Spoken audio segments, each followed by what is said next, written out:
제발 그 사람한테는 말하지 마세요. 이 돈이면 충분하죠. 이제 그만해주세요. 제발.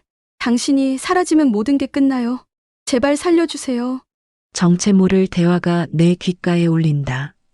누가 그런 말을 했는지, 누구에게 했는지 지금도 알 수 없다. 다만 분명한 건 그날 이후 내 삶이 무너졌다는 사실뿐이다. 2003년 겨울, 눈이 흩날리던 저녁이었다. 아내 윤정은 평소처럼 목도리를 두르고 현관을 나섰다. 약국에서 감기약을 사오겠다고, 단지 앞이니 금방 다녀오겠다고. 그것이 내가 들은 마지막 말이었다. 그때 나는 한도윤, 47살이었다. 전자회사에서 기술자로 일하는 평범한 가장이었다. 윤정과는 대학교 동아리에서 만나 연애 4년 만에 결혼했다. 15년을 함께 살면서 큰 갈등 한 번 없었다. 남들이 보기에도 화목한 부부였다. 그날따라 윤정이 감기가 심했다. 이틀 전부터 콜록거리더니 목소리도 쉬어 있었다. 코끝이 빨갛게 되어 있었고 자꾸 킁킁거렸다. 여보, 내가 갈게. 밖이 너무 추워. 괜찮아. 어차피 나가야 하는데 뭐. 약국 사장님이 나를 더 잘 아시잖아.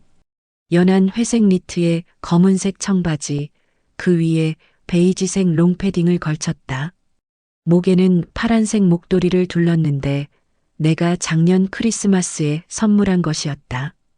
평소보다 두껍게 감쌌다. 10분이면 충분해. 걱정하지 마. 현관문이 닫혔다. 나는 거실에서 뉴스를 보고 있었다. 한파가 몰아친다는 기상예보가 나왔다. 영하 5도까지 떨어진다고 했다. 10분이 지났다. 20분이 지났다. 시계를 자꾸 보게 되었다. 약국까지는 걸어서 3분 거리였다. 아무리 늦어도 10분이면 충분했다. 30분이 지나자 불안해지기 시작했다. 윤정의 휴대전화로 걸어봤다. 전원이 꺼져 있다는 안내만 들렸다. 이상했다. 윤정은 평소 휴대전화를 절대 끄지 않았다. 40분이 지났다. 더 이상 기다릴 수 없어서 밖으로 나갔다. 눈이 펑펑 내리고 있었다. 바람도 세게 불었다. 약국까지 가는 길을 천천히 걸으며 주변을 살폈다. 혹시 윤정이 길에서 넘어졌을 수도 있다고 생각했다. 약국에 도착했다. 다행히 아직 문이 열려 있었다. 사장님이 혼자 정리를 하고 계셨다. 사장님, 혹시 저희 집 사람 맞나요? 아니요. 오늘 저녁엔 손님이 거의 없었는데 사모님은 안 오셨어요. 그 말을 듣는 순간 뭔가 이상하다는 생각이 들었다. 윤정이 약국에 오지 않았다고? 그럼 어디로 간 걸까? 근처 편의점들을 돌아다녔다. 세 곳 모두 가서 물어봤지만 윤정을 본 사람은 없었다.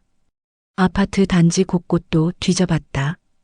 놀이터, 산책로, 지하주차장까지. 하지만 윤정은 어디에도 없었다. 밤 9시가 넘어서야 집으로 돌아왔다. 혹시 윤정이 먼저 와 있을까 기대했지만 집은 여전히 비어 있었다. 다시 전화를 걸어봤지만 계속 꺼져 있었다. 10시가 넘어서 파출소에 갔다.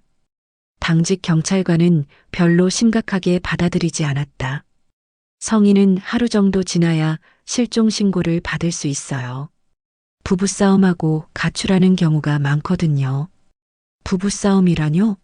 저희는 싸운 적이 없어요. 그래도 규정이니까 내일까지 기다려보세요. 그날 밤 한잠도 잘 수 없었다. 계속 현관문 소리에 귀를 기울였다. 혹시 윤정이 돌아오는 소리가 들릴까 해서 다음 날 아침 일찍 경찰서에 갔다. 정식으로 실종 신고를 하겠다고 했다. 담당 형사가 배정되었다. 김형사라는 50대 남자였다. 성인 실종 사건 중 80%는 자발적 가출이에요. 며칠 지나면 연락 올 겁니다. 자발적 가출이라고요? 절대 그럴 리 없어요. 그래도 조사는 해보겠습니다. 며칠 후 첫 수색이 시작되었다.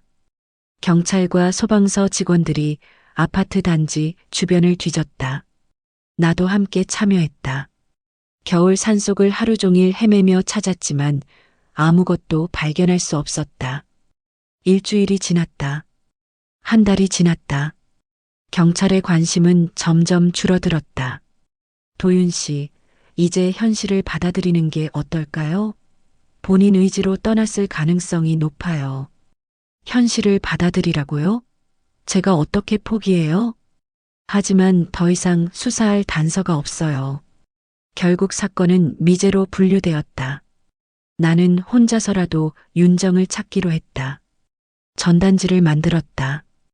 윤정의 사진과 함께 실종 당일 상황을 적었다. 키 158cm, 단발머리, 베이지색 패딩, 파란색 목도리. 이 전단지를 서울 전역에 붙이고 다녔다. 지하철역마다, 버스 정류장마다, 상가 앞마다 사람들에게 직접 물어보기도 했다. 혹시 이런 여자분 못 보셨나요? 제 아내인데 실종됐어요. 대부분 무관심한 표정으로 고개를 저었다. 가끔 동정하는 사람들도 있었지만 실질적인 도움은 되지 않았다. 석 달이 지나자 주변 반응이 달라지기 시작했다. 회사 동료들이 수군거렸다. 도윤이 아직도 전단지 붙이고 다니네. 부인이 가출한 게 분명한데 아마 다른 남자랑 도망간 거 아닐까? 이런 말들이 내 귀에도 들렸다. 20년 가까이 함께 일한 동료들이 이렇게 생각한다니. 가슴이 아팠다. 가족들도 마찬가지였다. 윤정의 언니가 찾아왔다. 매영, 이제 그만해요. 동생이 정말 사고당했으면 벌써 소식이 왔을 거예요. 윤정의 어머니는 더 직설적이었다. 사위야, 현실을 받아들여. 윤정이는 돌아오지 않을 거야. 심지어 내 아이들까지 나를 말렸다. 아빠, 엄마는 이제 없는 거예요. 아빠도 새 인생을 시작하세요. 모든 사람이 포기하라고 했다. 하지만 나는 도저히 포기할 수 없었다. 윤정이 자발적으로 떠났다는 생각이 들지 않았다. 내가 아는 윤정은 그런 사람이 아니었다. 가정을 무엇보다 소중히 여기는 사람이었다. 아이들을 위해서라면 무엇이든 희생할 준비가 되어 있었다. 그런 윤정이 갑자기 모든 걸 버리고 떠날 이유가 없었다. 그리고 이상한 점이 하나 더 있었다. 윤정이 가장 아끼던 목걸이가 집에 그대로 있었다. 결혼 10주년 기념으로 내가 선물한 금목걸이였는데 윤정은 그걸 한 번도 빼고 다닌 적이 없었다. 목욕할 때도 잠잘 때도 항상 목에 걸고 있었다. 그런데 그날만 목걸이를 하지 않고 나간 것이다. 뭔가 이상했다. 평소 윤정의 습관과 다른 행동들이 너무 많았다. 휴대전화 전원을 끄고 나간 것도 그랬고 가장 소중한 목걸이를 두고 나간 것도 그랬다. 1년이 지났다. 2년이 지났다. 나는 여전히 윤정을 찾고 있었다. 하지만 사람들의 시선은 점점 차가워졌다. 저 사람 아직도 부인 찾고 다니네. 정말 집착이 심하다. 정상인이면 벌써 포기했을 텐데. 직접 말하는 사람도 있었다. 아파트 관리사무소 직원이 내게 말했다. 도윤 씨, 이제 그만하시는 게 어떨까요? 전단지 붙이는 것도 한계가 있고 다른 입주민들이 불편해해요. 나는 점점 외톨이가 되어갔다. 회사에서 명예퇴직을 권고받았다. 동료들과의 관계도 어색해졌고 업무에 집중하기 어려웠다. 친구들도 하나둘 연락을 끊었다. 5년이 지났다. 10년이 지났다. 15년이 지났다. 나는 이제 머리가 반백이 되었고 얼굴에는 깊은 주름이 패였다. 하지만 여전히 윤정을 찾고 있었다. 인터넷이 발달하면서 온라인 실종자 찾기 게시판들이 생겼다. 나는 그곳에도 윤정의 정보를 올렸다. 전국에서 제보가 들어왔다. 대구에서 비슷한 사람을 봤다는 제보, 부산에서 윤정과 닮은 여자가 일한다는 제보. 그런 제보가 들어올 때마다 직접 가서 확인했다. 하지만 매번 실망이었다. 비슷하게 생긴 다른 사람이거나 허위 제보였다. 사람들은 나를 완전히 이상한 사람으로 봤다. 20년 가까이 실종된 사람을 아직도 찾고 다니는 남자. 현실 감각을 잃은 사람. 정신병자라고 말하는 사람들도 있었다. 하지만 나에게는 확신이 있었다. 윤정이 자발적으로 떠나지 않았다는 확신. 그 확신만이 나를 버티게 해주는 유일한 힘이었다. 그런데 2023년 2월 드디어 기적이 일어났다. 우리가 살던 아파트 단지에서 대규모 리모델링 공사가 시작된 것이다. 20년이 지난 건물은 곳곳이 낡아서 전면 보수가 필요했다. 나는 이미 다른 곳으로 이사했지만 가끔 공사 현장을 들러보곤 했다. 어느 날 오후 공사 현장 인부가 나를 찾아왔다. 사장님, 천장에서 이상한 게 나왔는데요. 인부를 따라가 보니 우리 집 거실 천장 덕트 깊숙한 곳에서 작은 비닐봉지가 나온 것이었다. 그 안에는 낡은 폴더폰이 들어 있었다. 그 순간 내 심장이 멎을 뻔했다. 그 폰을 보는 순간 바로 알 수 있었다. 분명히 윤정의 폰이었다. 2003년에 윤정이 쓰던 바로 그 기종이었다. 손이 떨렸다. 20년 만에 윤정의 흔적을 찾은 것이었다. 혹시 아직 켜질까 싶어서 전원 버튼을 눌러봤는데 기적적으로 화면에 불이 들어왔다. 그리고 그 안에서 나는 20년간 찾고 있던 답을 발견했다. 아니, 새로운 미스터리의 시작을 발견했다고 해야 할까? 메뉴를 열어보니 문자 메시지함에 발송하지 않은 메시지들이 있었다. 그리고 음성 메모 파일이 하나 있었다. 날짜는 2003년 12월 15일. 바로 윤정이 사라진 그날이었다. 떨리는 손으로 재생 버튼을 눌렀을 때 20년 만에 들리는 윤정의 목소리는 내가 기대했던 것과는 전혀 달랐다. 그 목소리 안에는 두려움이 있었다. 그리고 절망이 있었다. 무엇보다 나를 향한 간절한 사랑이 있었다. 나만 없어지면 당신과 아이들은 살 수 있어요. 제발 나를 원망하지 말아요. 이게 최선의 방법이었어요.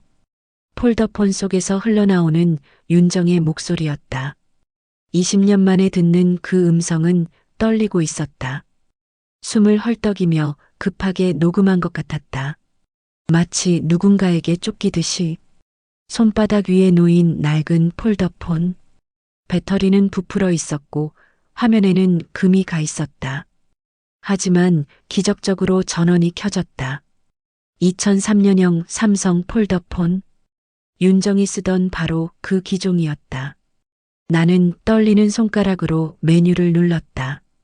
문자 메시지함을 열어보니 발송하지 않은 메시지들이 있었다. 수신자 없이 작성만 해둔 것들이었다. 도저히 감당할 수 없어요. 당신만은 지켜야 해요.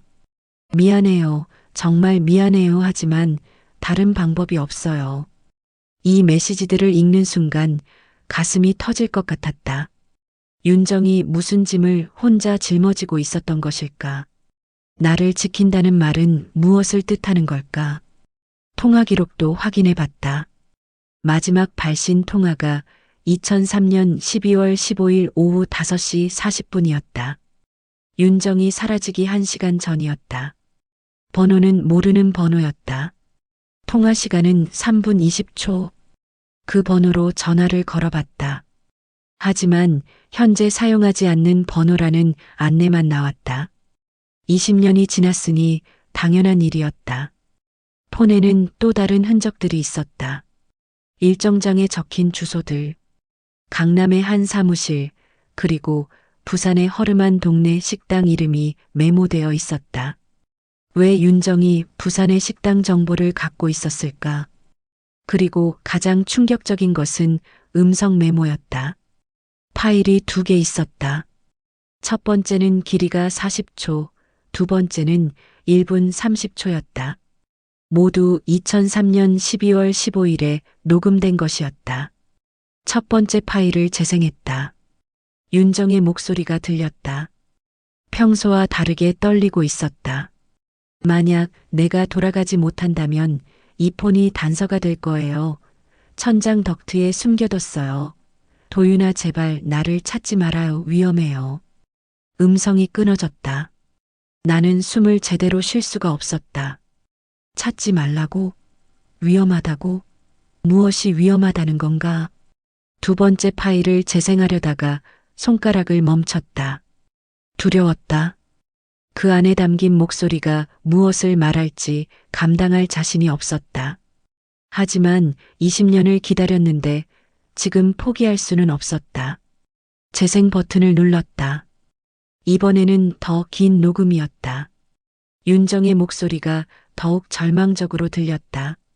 도윤아, 미안해. 정말 미안해. 나 때문에 당신과 아이들이 위험해질 수는 없어. 박준석. 그 사람이 내 명의로 돈을 빌렸어. 엄청난 돈을. 그 사람들이 나를 찾고 있어. 당신한테 말하면 당신도 위험해져. 그래서 나 혼자 해결하려고 해. 부산에 가려고 해. 거기서 새로 시작할 거야. 나를 원망하지 말아줘. 음성 메모가 끝났다. 나는 한동안 멍하니 앉아 있었다. 박준석이라는 이름이 계속 머릿속에 맴돌았다. 그게 누구지? 윤정이 그런 사람을 알고 있었나? 곧바로 경찰서로 갔다. 20년 전과 달리 이번에는 확실한 증거가 있었다. 재수사 담당 정영사는 40대 초반에 꼼꼼해 보이는 사람이었다. 폴더폰에 메시지와 음성을 들려주었다. 정영사의 표정이 점점 굳어졌다. 이건 단순 가출이 아니네요. 뭔가에 쫓기고 있었던 것 같은데요. 그렇죠? 제가 20년 동안 말한 게 맞았어요. 윤정이는 자발적으로 떠난 게 아니에요. 박준석이라는 이름 들어보신 적 있나요? 없어요. 처음 듣는 이름이에요. 정영사는 컴퓨터를 켜고 박준석을 검색하기 시작했다. 몇 분 후 놀라운 사실을 발견했다. 박준석? 2003년 당시 투자회사를 운영했던 사람이네요. 그런데 이 사람 사기 혐의로 수배된 기록이 있어요. 사기요? 투자 사기입니다. 2003년 말에 회사가 부도나면서 수백 명의 피해자가 생겼어요. 그런데 사건 발생 직전에 박준석은 잠적했네요. 정영사는 더 자세한 기록을 찾아봤다. 그리고 충격적인 사실을 발견했다. 도윤 씨, 부인분이 결혼 전에 어디서 일하셨는지 아세요? 잘 모르겠어요. 작은 회사에서 사무직 했다고 했는데 혹시 투자회사는 아니었나요? 나는 기억을 되짚어봤다. 윤정이 결혼 전 직장 이야기를 거의 하지 않았다. 물어봐도 그냥 작은 회사라고만 했다. 지금 생각해보니 뭔가 숨기고 싶어 하는 것 같았다. 잘 모르겠어요. 윤정이가 자세히 말해주지 않았거든요. 한번 조사해 보겠습니다. 이 박준석이라는 사람과 부인분 사이에 어떤 연관이 있었는지. 며칠 후 정영사에게서 연락이 왔다. 윤정의 과거 직장을 찾았다는 것이었다. 놀랍게도 박준석이 운영하던 그 투자회사였다. 부인분이 1999년부터 2000년까지 그 회사에서 일했네요. 결혼 직전까지요. 정말요? 윤정이가 그런 회사에서 일했다고요? 네. 그리고 더 놀라운 건 박준석이 사라지기 직전에 여러 명의 직원 명의로 대출을 받았다는 거예요. 그 중에 부인분 명의도 있었어요. 나는 충격을 받았다. 윤정이 그런 일에 휘말려 있었다니. 그럼 그 빚이 윤정에게 넘어간 건가? 당시 대출 금액이 얼마였나요? 8천만 원입니다. 2003년 당시로서는 상당한 금액이죠. 8천만 원. 그때 우리 집 전세금이 4천만 원이었으니 거의 2배에 달하는 돈이었다. 윤정이 혼자 감당하기엔 너무 큰 금액이었다. 그럼 박준석이 도망간 후에 그 빚을 윤정이가 떠안은 건가요? 가능성이 높습니다. 당시 이런 일이 많았거든요. 사기꾼들이 직원 명의로 대출받고 도망가면 직원들이 피해를 봤어요. 정 형사는 더 깊이 조사하겠다고 했다. 박준석의 행적과 당시 대출업체들을 추적해 보겠다고 했다. 일주일 후 정 형사에게서 또 다른 소식이 왔다. 당시 윤정에게 돈을 빌려준 업체를 찾았다는 것이었다. 대부업체 이름이 금성금융이에요. 당시 악명이 높았던 곳입니다. 금성금융이요? 네. 불법 추심으로 여러 번 문제가 된 곳이에요.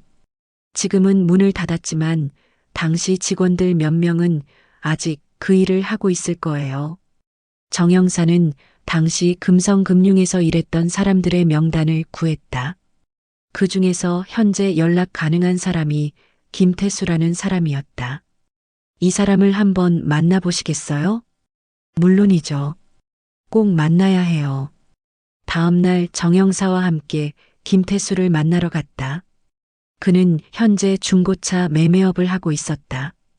50대 후반의 건장한 체격이었다. 우리를 보자마자 경계하는 눈빛을 보였다. 2003년 그 여자 일 때문에 왔죠? 김태수는 우리가 무슨 일로 왔는지 금방 알아챘다. 뭔가 기억에 남는 일이었던 모양이다. 기억하세요? 물론 기억하죠. 그 일로 우리가 얼마나 골치 아팠는데. 구체적으로 무슨 일이 있었나요? 박준석 그 새끼가 8천만 원 빚지고 도망가니까 보증선 그 여자한테 받으려고 했잖아요. 그래서 어떻게 했나요? 처음엔 정중하게 얘기했어요. 남편이 대신 갚아도 된다고도 했고, 그런데 그 여자가 무조건 시간만 달라고 하는 거예요. 김태수의 말투가 점점 거칠어졌다. 당시 상황이 얼마나 힘들었는지 알 수 있었다. 그 여자가 계속 시간만 달라고 하니까 우리도 좀 더 적극적으로 독촉할 수밖에 없었어요. 구체적으로 어떻게요? 집 앞에서 기다리기도 하고 직장에도 찾아갔어요. 남편 출퇴근길도 조사하고. 남편 출퇴근길이요? 네. 그래야 압박이 되잖아요. 가족이 위험할 수 있다는 걸 알려줘야 하니까. 나는 소름이 끼쳤다. 그들이 나를 미행했다는 것인가? 윤정이 그런 위협을 받고 있었던 건가? 그래서 윤정이가 뭐라고 했나요? 계속 시간만 달라고 했어요. 그러면서 남편한테는 절대 말하지 말라고. 혼자서 해결하겠다고. 12월에 마지막으로 만났다고 하던데요. 맞아요. 그때 그 여자가 정말 이상했어요. 어떻게 이상했나요? 완전히 지쳐 보였어요. 말도 제대로 못하고. 그래서 우리도 좀 걱정됐죠. 정 형사가 날카롭게 물었다. 그때 무슨 일이 있었나요?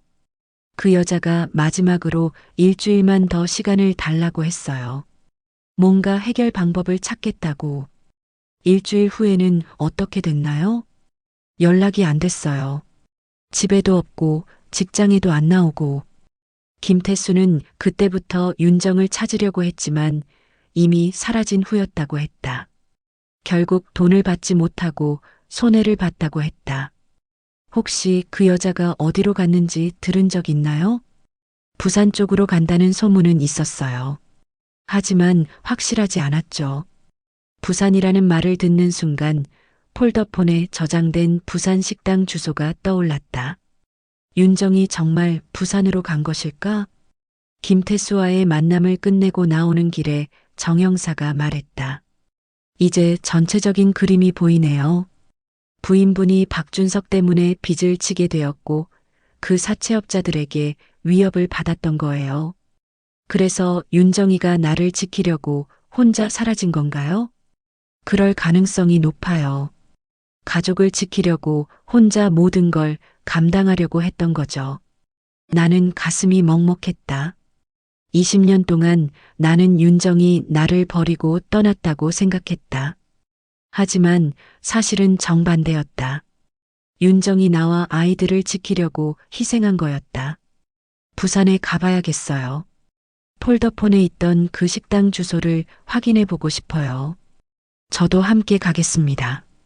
20년 만에 윤정의 진짜 행방을 찾을 수 있을 것 같았다. 하지만 동시에 두려웠다. 과연 그곳에서 무엇을 발견하게 될까? 윤정이 아직 살아있을까? 아니면 이미 생각하고 싶지 않았다. 다만 20년 동안 품어온 의문이 드디어 해결될 것 같다는 생각만 했다. 폴더폰 속 윤정의 마지막 음성이 계속 귓가에 맴돌았다. 나를 원망하지 말아줘. 원망하기는커녕 이제야 윤정의 진짜 마음을 알게 되었다. 그리고 그 마음이 얼마나 깊었는지도 동생처럼 생각한다고 했어요. 집에도 불러서 밥도 해주고 정말 좋은 사람인 줄 알았는데 윤정의 친구 미영이 흐느끼며 말했다. 우리는 미영을 만나러 갔다. 윤정의 결혼 전 직장 생활에 대해 더 자세히 알고 싶었기 때문이다. 미영은 윤정의 고등학교 동창이었다. 결혼 후에도 가끔 만나던 사이였다. 카페에서 만난 미영의 얼굴은 충격에 휩싸여 있었다. 그 박준석이라는 사람이 사기꾼이었다니요. 정말 믿을 수 없어요.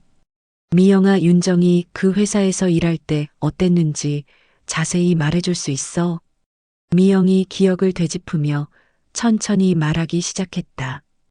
윤정이가 그 회사에 들어간 게 1999년이었어요. 대학 졸업하고 첫 직장이었죠. 처음에는 정말 좋아했어요. 어떤 점이 좋았는데?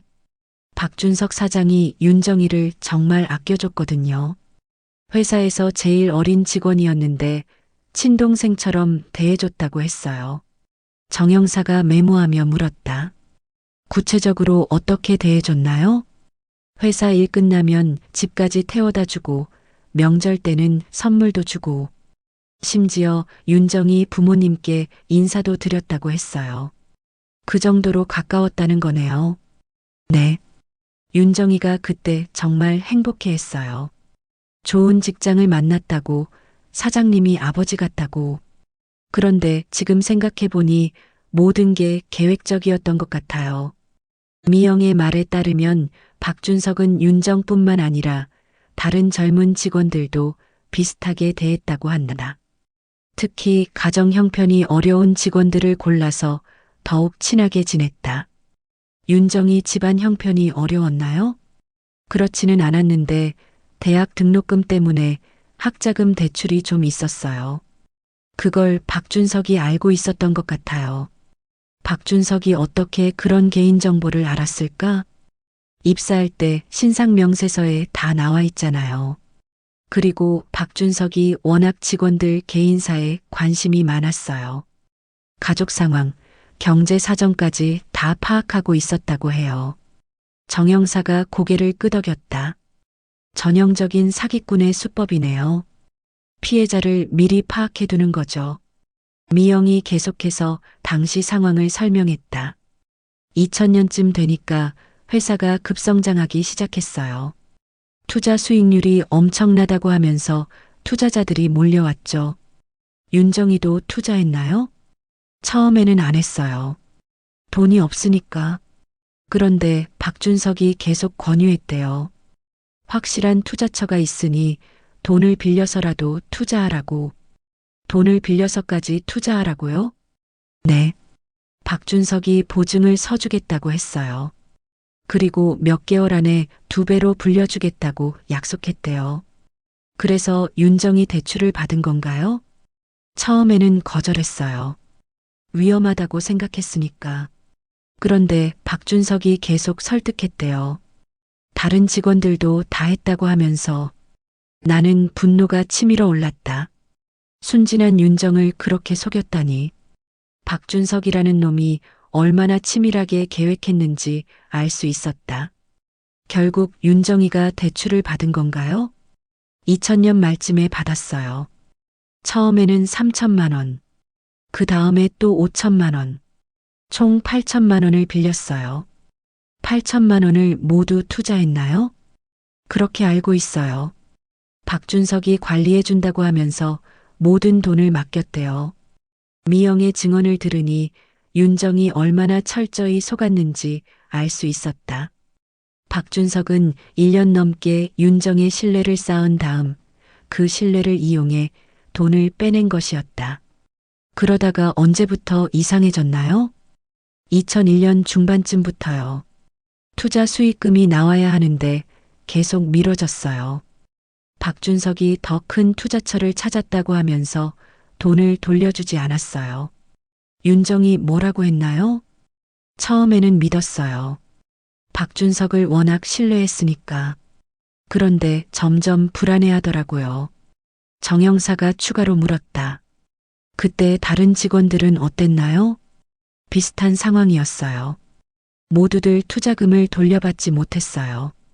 그런데 박준석이 계속 시간을 달라고 했대요. 미영은 2002년부터 윤정이 많이 변했다고 말했다. 예전처럼 밝지 않았고 만날 때마다 걱정이 많아 보였다. 윤정이가 구체적으로 어떤 말을 했나요? 돈을 어떻게 갚아야 할지 모르겠다고 했어요. 부모님께도 말할 수 없고 도윤 오빠한테도 말하기 어렵다고. 나한테 말하기 어렵다고요? 왜요? 결혼 준비하는 중이었잖아요. 그런 상황에서 빚이야기를 어떻게 해요? 도윤 오빠가 실망할까봐 무서웠던 것 같아요. 나는 가슴이 아팠다. 윤정이 그때 얼마나 힘들었을까. 결혼을 앞두고 그런 고민을 혼자 감당했다니. 그래서 윤정이가 어떻게 했나요? 박준석한테 계속 돈을 달라고 했죠. 그런데 박준석이 회사 상황이 어렵다고 하면서 조금씩만 줬어요. 조금씩은 얼마나요? 한 달에 100만 원씩? 그것도 불규칙하게. 그러면서 조금만 더 기다리라고 했어요. 미영이 말을 잇기 어려워하며 계속했다. 그런 상황에서 윤정이가 도윤 오빠와 결혼한 거예요. 아마 박준석이 결혼하면 남편이 도와줄 수 있을 거라고 생각했을 거예요. 하지만 윤정이 나한테 말하지 않았잖아요. 네. 결혼 후에도 계속 혼자 해결하려고 했어요.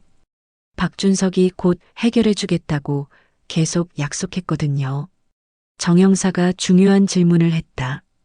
박준석이 언제부터 연락이 안 됐나요? 2003년 11월쯤부터요. 갑자기 회사에도 안 나오고 전화도 안 받고 바로 윤정이 사라지기 한 달 전이었다. 그 시기에 박준석이 잠적한 것이다. 그때 윤정이 상태가 어땠나요? 정말 심각했어요. 얼굴이 완전히 변해 있더라고요. 살도 많이 빠지고 잠도 못 자는 것 같았어요. 구체적으로 어떤 말을 했나요? 대출업체에서 계속 연락이 온다고 했어요. 돈을 갚으라고. 그런데 박준석은 연락이 안 되고 미영이 눈물을 글썽이며 말했다. 제가 도와주겠다고 했는데 거절하더라고요. 자기 문제니까 자기가 해결하겠다고. 정말 고집스럽게. 그게 마지막으로 만난 때인가요? 아니요. 12월 초에 한 번 더 만났어요. 그때가 정말 마지막이었어요. 12월 초라면 윤정이 사라지기 불과 2주 전이었다. 그때 윤정이가 뭐라고 했나요? 미영이 잠시 망설이다가 입을 열었다. 이상한 말을 했어요. 자기가 사라져야 할 것 같다고. 사라진다고요? 네. 도윤 오빠와 아이들한테 피해를 줄 수 없다고. 혼자서 어디론가 가서 새로 시작하겠다고. 나는 충격을 받았다. 윤정이 실제로 사라질 계획을 세우고 있었던 것이다. 그때 뭐라고 대답했나요? 말렸죠. 그런 식으로 해결될 문제가 아니라고. 남편한테 사실을 말하고 함께 해결해 보라고 했어요. 윤정이 뭐라고 했나요? 절대 안 된다고 하더라고요. 도윤 오빠가 실망할 거라고. 그리고 대출업체 사람들이 가족을 위협할 수도 있다고. 가족을 위협한다고요? 네. 이미 그런 일이 있었던 것 같아요. 집 앞에서 기다리고 있다거나 도윤 오빠 회사 근처에서 봤다고 하더라고요. 김태수의 증언과 일치하는 내용이었다. 정말 그들이 나를 미행하고 있었던 것이다.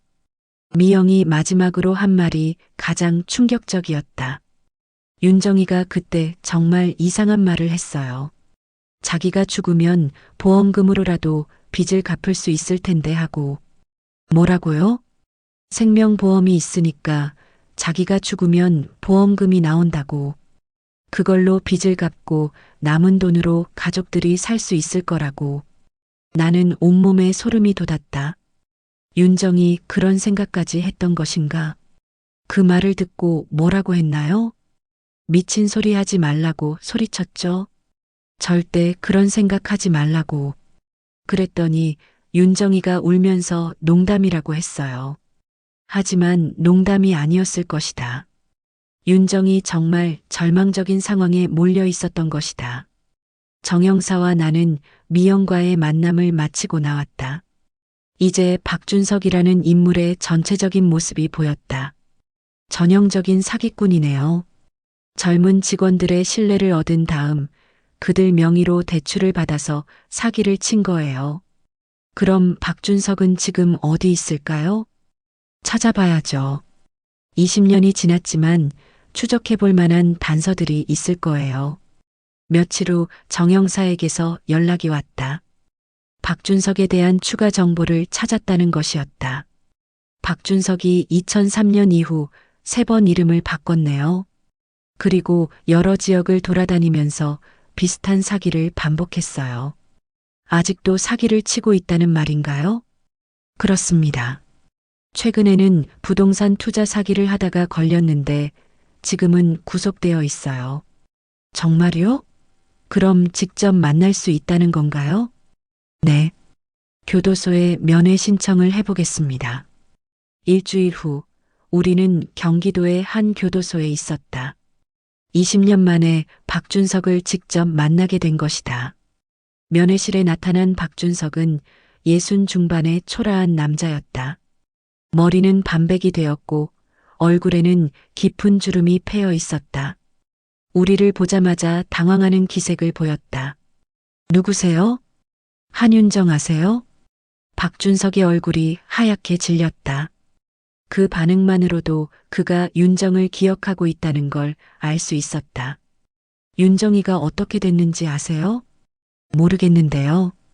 그게 왜 중요한가요? 정영사가 강하게 압박했다. 한윤정 씨가 2003년에 실종됐어요. 당신이 마지막으로 만난 사람 중 한 명이에요. 박준석이 한참 동안 말을 하지 않았다. 그러다가 결국 입을 열었다.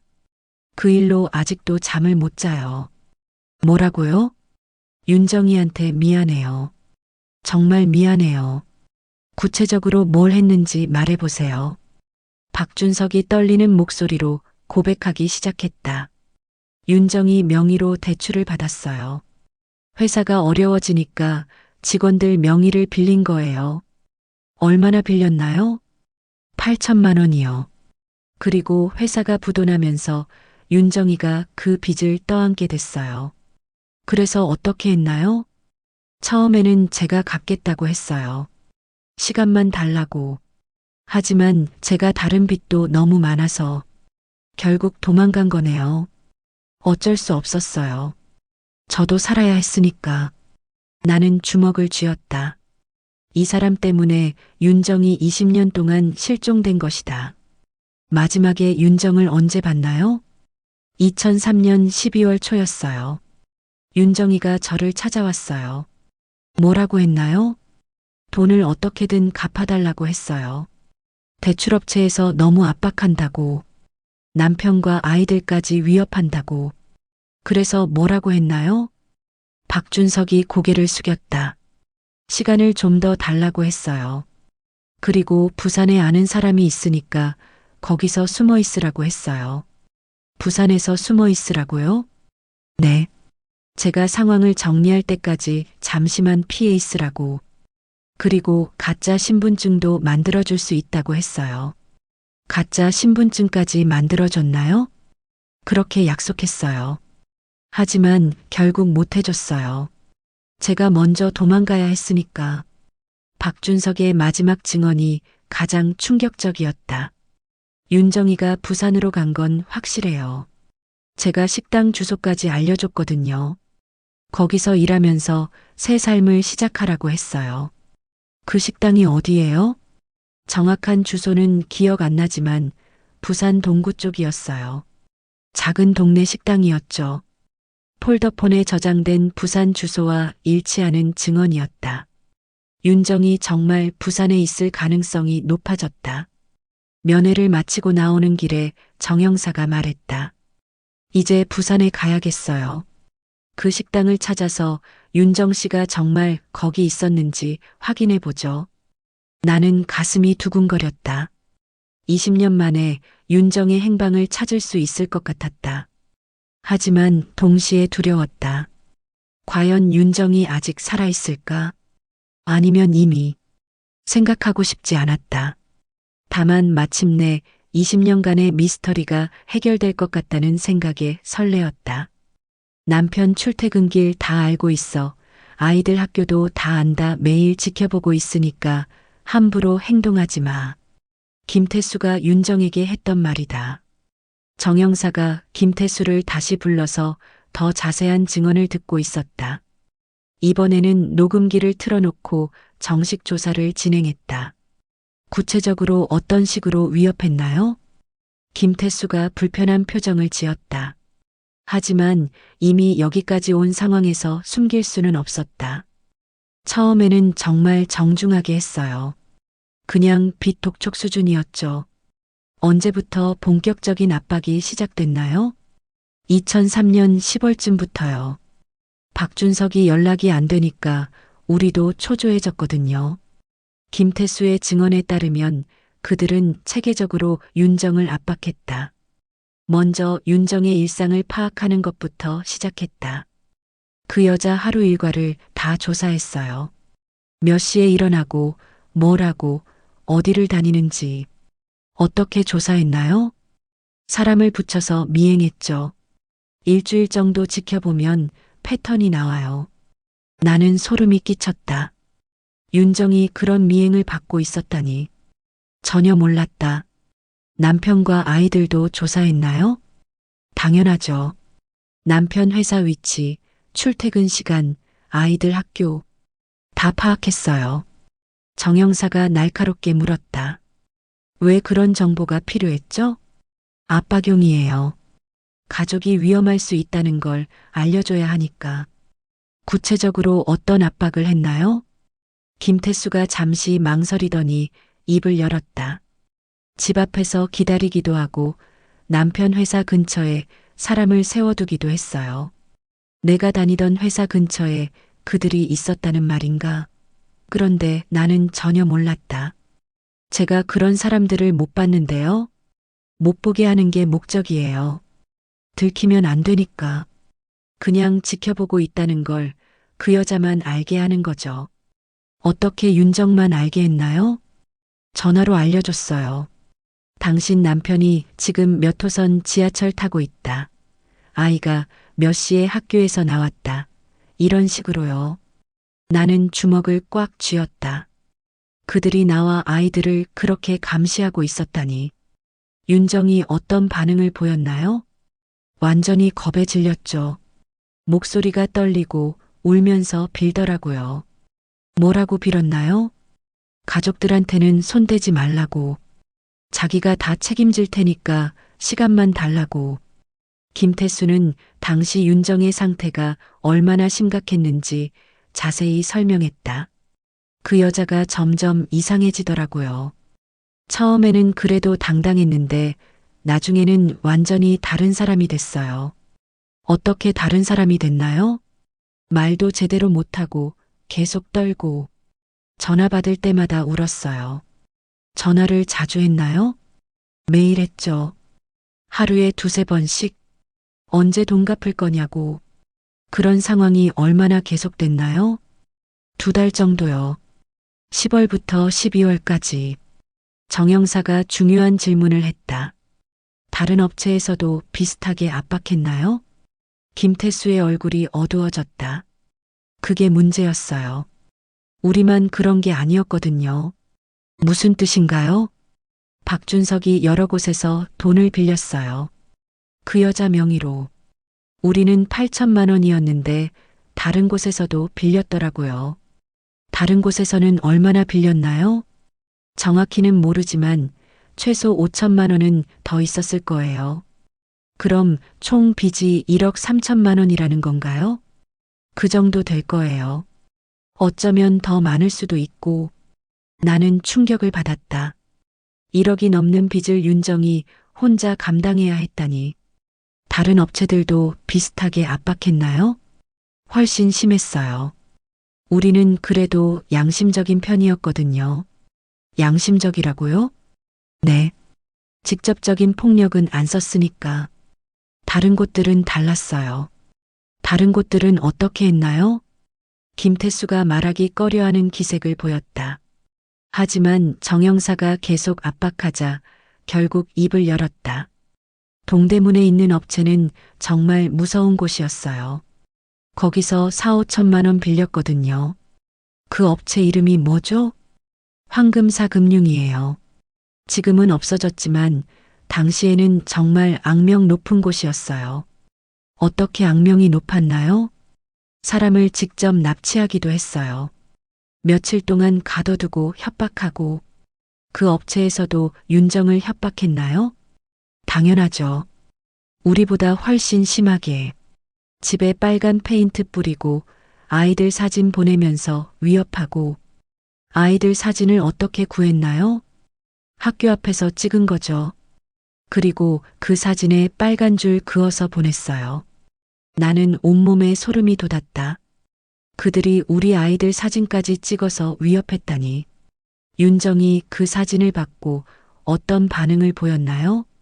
완전히 무너졌어요. 그때부터 정말 이상해졌거든요. 어떻게 이상해졌나요? 자해하기 시작했어요. 팔목에 상처를 내고 머리카락을 뜯고. 자해까지 했다고요? 네. 우리도 그때 좀 무서웠어요. 진짜 미쳐버릴 것 같더라고요. 김태수는 11월 말부터 윤정의 상태가 급격히 나빠졌다고 증언했다. 그때부터 그 여자가 이상한 제안을 하기 시작했어요. 어떤 제안이요? 자기를 어디론가 팔아버리라고. 그러면 몸값으로 빚을 갚을 수 있을 거라고. 몸값이라뇨? 인신매매 말이에요. 그런 곳에 팔면 2천만 원 정도는 받을 수 있다고 하더라고요. 정말 그런 제안을 했나요? 네. 정말 절망적이었나 봐요. 다른 방법이 없다고 생각했던 것 같아요. 그 제안을 어떻게 처리했나요? 당연히 거절했죠. 우리도 사람인데 그런 짓을 할 순 없어요. 하지만 압박은 계속했다는 거네요. 어쩔 수 없었어요. 우리도 다른 곳에 빚이 있었으니까. 그 돈을 못 받으면 우리도 위험했어요. 정영사가 12월 상황에 대해 물어봤다. 12월에 들어서면서 상황이 어떻게 변했나요? 더 급박해졌어요. 연말이니까 다른 업체들도 정리하려고 했거든요. 다른 업체들과 연락을 주고받았나요? 가끔 했어요. 그 여자 상황을 공유하기도 하고. 어떤 정보를 공유했나요? 그 여자가 어떤 상태인지, 돈을 받을 가능성이 있는지. 그런 거요. 김태수는 12월 10일쯤 다른 업체에서 충격적인 소식을 들었다고 했다. 황금사금융에서 연락이 왔어요. 그 여자가 자살하겠다고 한다는 거예요. 자살하겠다고요? 네. 보험금으로 빚을 갚겠다고. 생명보험이 1억이 넘는다고 하더라고요. 그 말을 듣고 어떻게 했나요? 우리도 놀랐죠. 그 정도일 줄 몰랐거든요. 그래서 어떻게 대응했나요? 일단 압박을 좀 줄였어요. 진짜 죽으면 우리도 문제가 되니까. 하지만 다른 업체들은 어땠나요? 황금사금융은 달랐어요. 오히려 더 압박했어요. 어차피 보험금으로 받을 거라면서. 정말 그랬나요? 네. 그 사람들은 정말 무서운 사람들이었어요. 사람 목숨을 뭐라고 생각하지 않았어요. 김태수의 마지막 증언이 가장 충격적이었다. 12월 15일에 그 여자한테서 마지막 전화가 왔어요. 뭐라고 했나요? 이제 모든 게 끝날 거라고. 더 이상 전화하지 말라고. 그게 마지막이었나요? 네. 그 다음 날부터 연락이 안 됐어요. 집에 가봐도 없고, 그때 어떻게 생각했나요? 정말 자살한 줄 알았어요. 그래서 며칠 동안 뉴스를 계속 봤어요. 하지만 자살 뉴스는 나오지 않았죠? 네. 그래서 이상했어요. 혹시 도망간 건가 싶었죠. 도망간 곳이 어디라고 생각했나요? 김태수가 잠시 생각하더니 대답했다. 부산 쪽이라는 소문이 있었어요. 누구한테서 들었나요? 황금사 금융 사람들이 그러더라고요. 그 여자가 부산에 연고가 있다고. 부산에 연고가 있다고요? 어떤 연고요? 정확히는 모르겠어요. 그냥 그런 소문이 있었다는 거죠. 정영사와 나는 김태수와의 면담을 마쳤다. 이제 윤정이 당시 얼마나 끔찍한 상황에 있었는지 구체적으로 알 수 있었다. 차에서 정영사가 말했다. 부인분이 정말 극한 상황에 몰려 있었네요. 자해까지 했다니. 1억이 넘는 빚을 혼자 감당하려면 미쳐버릴 만도 하죠. 그런데 정말 부산으로 간 걸까요? 박준석도 부산 얘기를 했고 김태수도 부산 소문을 얘기했어요. 가능성이 높아 보입니다. 우리는 다시 황금사 금융 사람들을 찾아보기로 했다. 비록 회사는 없어졌지만 당시 직원들 중 일부는 찾을 수 있을 것이다. 며칠 후 정영사가 놀라운 소식을 가져왔다. 황금사 금융 실장이었던 최성민을 찾았어요. 어디 있나요? 지금은 일반 회사에서 일하고 있어요. 만나보시겠어요? 다음 날 우리는 최성민을 만났다. 그는 50대 후반의 말라깽이 남자였다.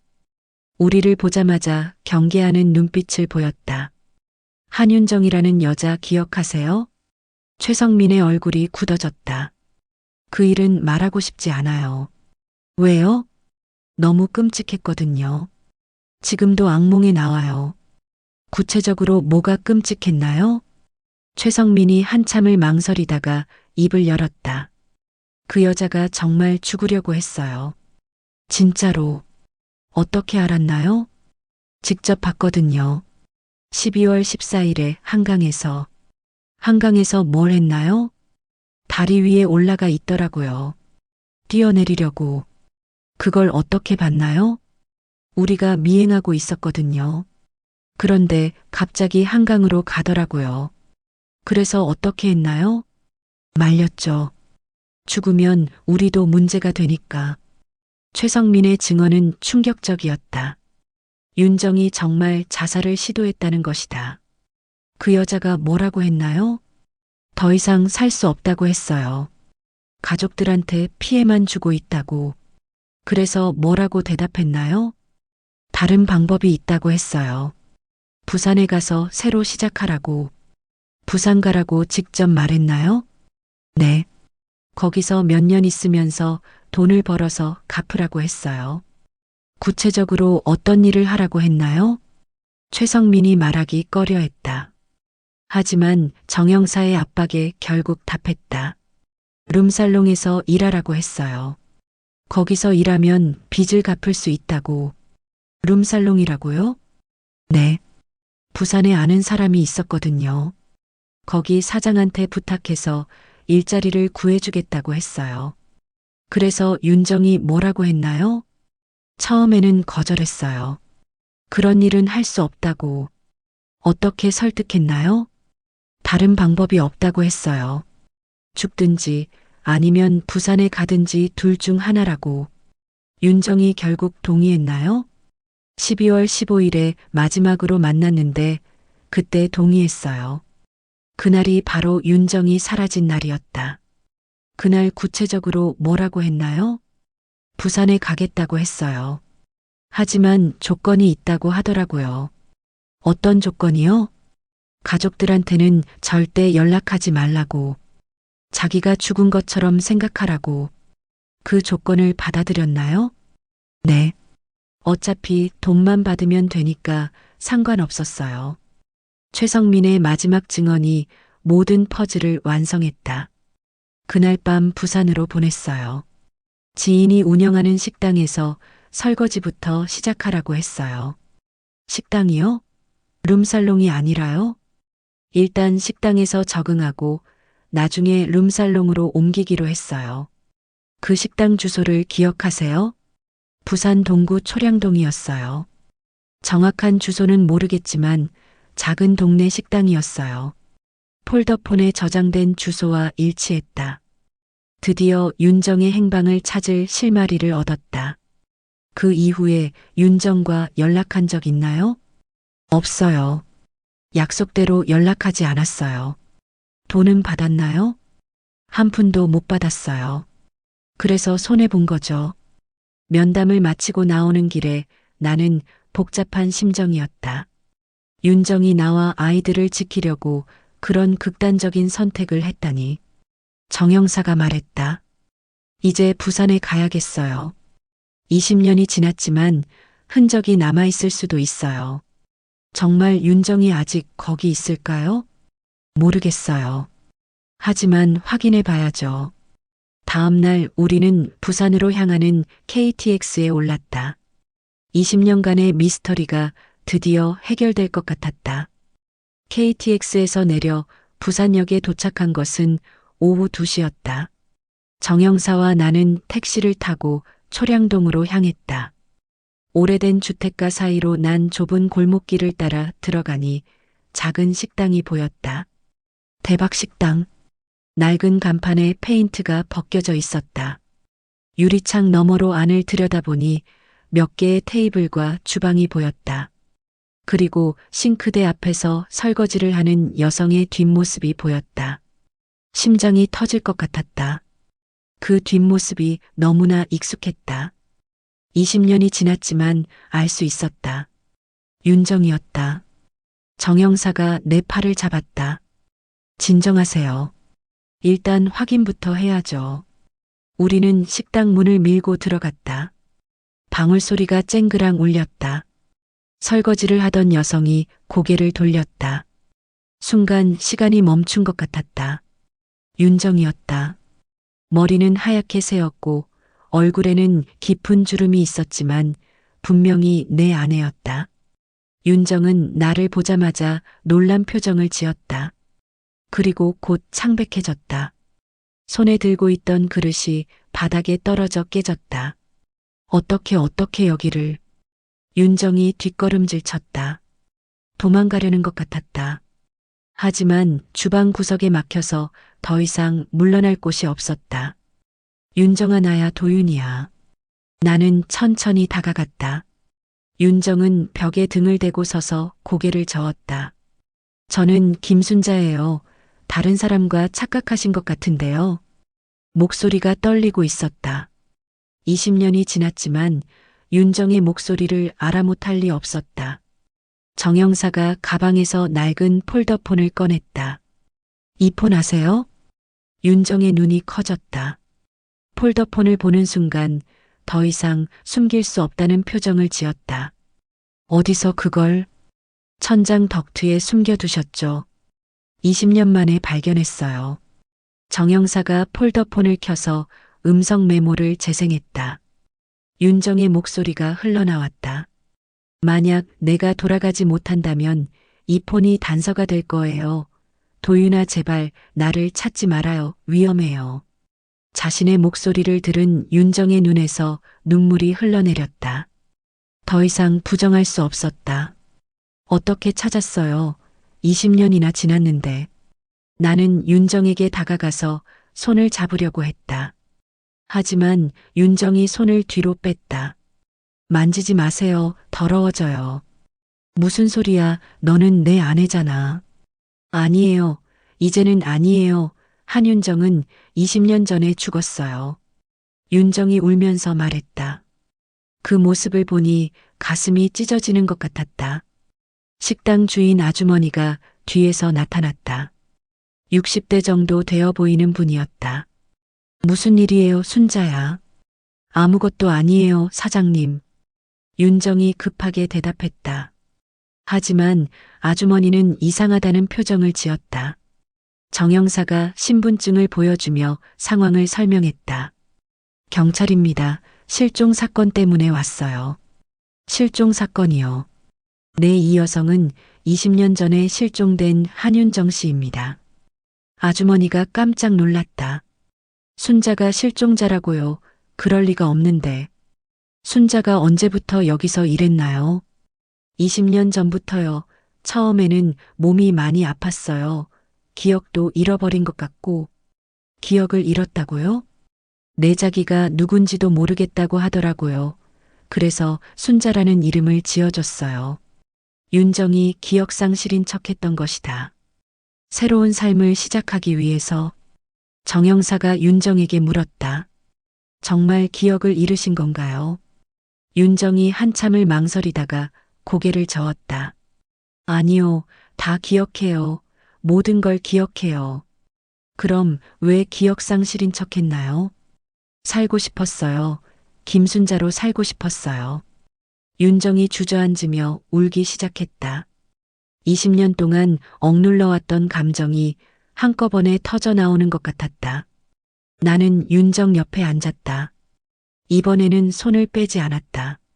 왜 연락하지 않았어? 20년 동안 얼마나 찾았는지 알아. 연락할 수 없었어요. 당신과 아이들이 위험해질까봐. 사채업자들 말이야? 그런 건 함께 해결할 수 있었어. 아니에요. 당신은 몰라요. 그 사람들이 얼마나 무서운지. 윤정이 떨리는 목소리로 당시 상황을 설명했다. 매일 전화가 왔어요. 당신 회사 앞에 있다고, 아이들 학교에서 나오는 걸 봤다고 사진까지 보내면서 위협했어요. 그래도 나한테 말했어야지. 말할 수 없었어요. 당신까지 위험해질까봐, 그리고 실망할까봐. 실망이라니 무슨 소리야. 내가 그런 사기에 속아서 그런 빚을 진 걸 알면 당신이 얼마나 실망할까요? 나는 윤정의 손을 꽉 잡았다. 바보야, 그런 걸로 실망할 사람이 아니라는 걸 왜 몰랐어? 정말요. 당연하지, 우리가 함께 해결할 수 있었어. 윤정이 더욱 눈물을 흘렸다. 미안해요. 정말 미안해요. 그때는 다른 방법이 없는 것 같았어요. 정 형사가 조심스럽게 물었다. 부산에 온 이후로 어떻게 지내셨나요? 처음에는 정말 힘들었어요. 황금사 금융에서 보낸 사람이 계속 감시했거든요. 감시했다고요? 내 룸살롱에서 일하라고 계속 압박했어요. 하지만 사장님이 도와주셔서 버틸 수 있었어요. 식당 주인 아주머니가 말했다. 순자가 처음 왔을 때 정말 안 됐어요. 계속 울고 밤에는 악몽에 시달리고. 그래서 도와주신 거예요? 딸 같았거든요.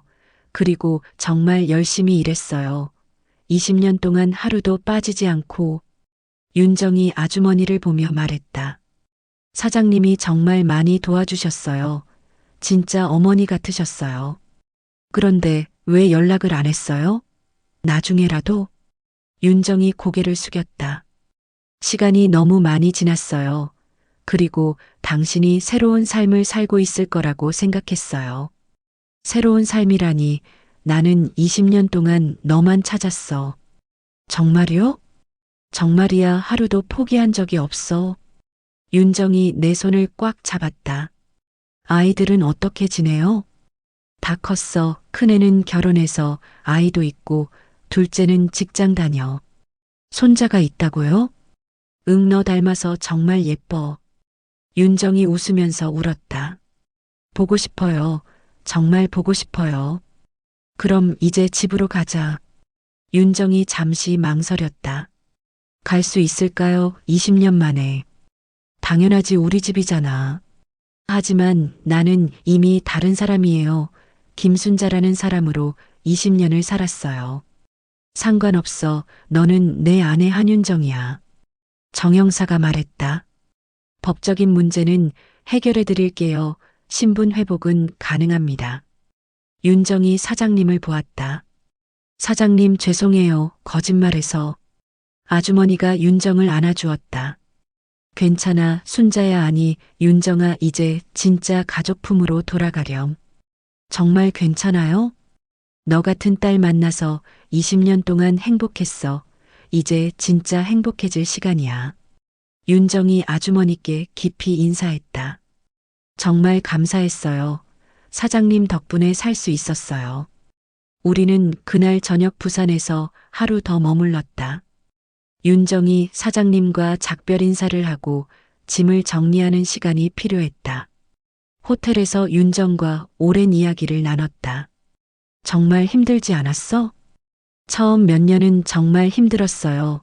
죽고 싶었어요. 하지만 사장님과 동네 사람들이 도와주셔서 버틸 수 있었어요.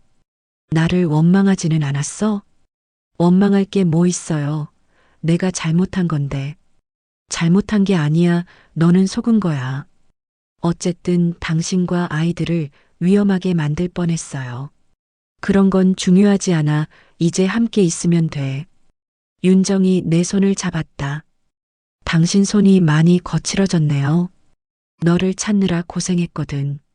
미안해요. 정말 미안해요. 이제 미안하다는 말하지 마. 우리 다시 시작하자. 다음 날 우리는 서울로 돌아왔다. 아이들에게 미리 연락해서 집에서 기다리라고 했다. 집 앞에 도착했을 때 아이들이 나와 있었다. 큰애는 남편과 아이까지 데리고 왔다. 윤정을 본 아이들이 처음에는 믿지 못했다. 20년이라는 시간이 모든 걸 바꿔놓았기 때문이다. 엄마예요? 정말 엄마예요? 큰딸이 떨리는 목소리로 물었다. 미안해, 우리 딸 엄마가 이렇게 늦었어. 윤정이 큰딸을 끌어안았다. 그리고 둘째도 안았다.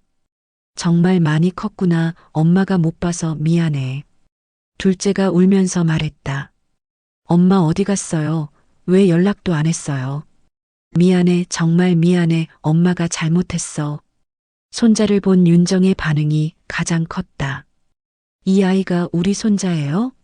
네, 지훈이에요. 5살이에요. 윤정이 손자를 안아보려고 했지만 아이가 낯을 가렸다. 할머니가 무서워? 괜찮아, 할머니야. 아이가 조금씩 윤정에게 다가왔다. 그 모습을 보니 정말 가족이 된 것 같았다. 그날 밤 우리는 오랜만에 가족이 모여서 식사를 했다. 20년간의 공백이 있었지만 서서히 채워지는 것 같았다. 윤정이 말했다. 이제야 진짜 집에 온 것 같아요. 여기가 너의 집이야, 우리의 집이고. 네, 이제 도망가지 않을 거예요. 도망갈 필요도 없어. 이제는 모든 걸 함께 해결할 거야. 큰딸이 물었다. 엄마 정말 기억상실이었어요? 아니야, 다 기억했어. 너희들 생각하면서 살았어. 그럼 왜 연락 안 했어요? 너희를 지키고 싶었어. 위험하게 만들고 싶지 않았어. 이제는 다 끝났으니까 함께 살자. 그날 밤 20년 만에 윤정과 같은 방에서 잤다. 처음에는 서로 어색했지만 점차 예전의 감정이 돌아왔다. 진짜야? 꿈이 아니야? 꿈이 아니야. 이제 진짜 끝났어. 고마워요. 포기하지 않아서. 내가 고맙지, 기다려줘서. 윤정이 내 품에 안겼다. 20년이라는 긴 시간이 한순간에 사라지는 것 같았다. 몇 달 후 우리는 정식으로 재혼식을 올렸다. 법적으로는 여전히 부부였지만 새로운 시작의 의미로 식을 올린 것이다. 하객들 중에는 부산 식당 사장님도 있었다.